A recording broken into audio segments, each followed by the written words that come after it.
Sometimes when you search on Google, you will see the same site listed twice in a row. The first result looks normal, but the second one is actually indented.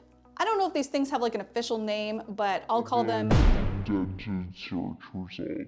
Now, normally business owners would think this is a wonderful thing. Why wouldn't you want to appear on Google twice? I mean, you're taking up more space, kind of monopolizing the search results, so I'd say most people think this is a good thing. However, I'm going to try and change your mind and convince you that double rankings are actually a bad thing.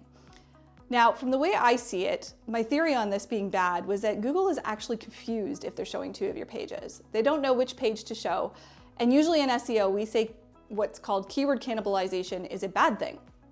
So I wanted to know if we could actually change this and make it so that Google only ranked the one page we were trying to rank once instead of ranking two different pages and having them indented.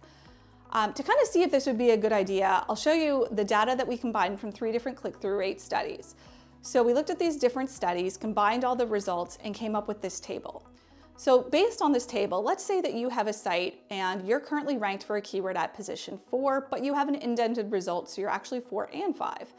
Now, using this table, if we were able to increase your position to just position 2, let's say, you would go from having a combined click-through rate of 14% to a click-through rate of 16 to 18%. So more traffic. Position 2 is better than position 4 and 5 combined.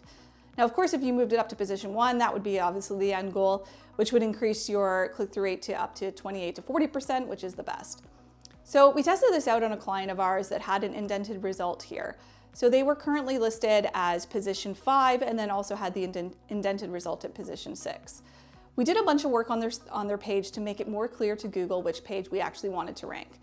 Things like SEO 101, on-site optimization, things like internal linking, making sure the keywords are properly listed on the page, stuff like that. After doing that, we actually found that we were able to get rid of the indented result. Google only ranks the page now that we wanted it to rank, and that page went up in ranking to position 4. So what did that do to their traffic? Well, as you can see here, their traffic increased 55% in just the first month after doing this. And if you're still wondering, like, okay, maybe this was an edge case, we've repeated this on several clients and found the same result every time. So I would encourage you to go and try it yourself if you run into this scenario. If you have questions or comments about this, please feel free to leave them in the comments section. And please like this video and subscribe to our channel to receive more of our updates on future videos.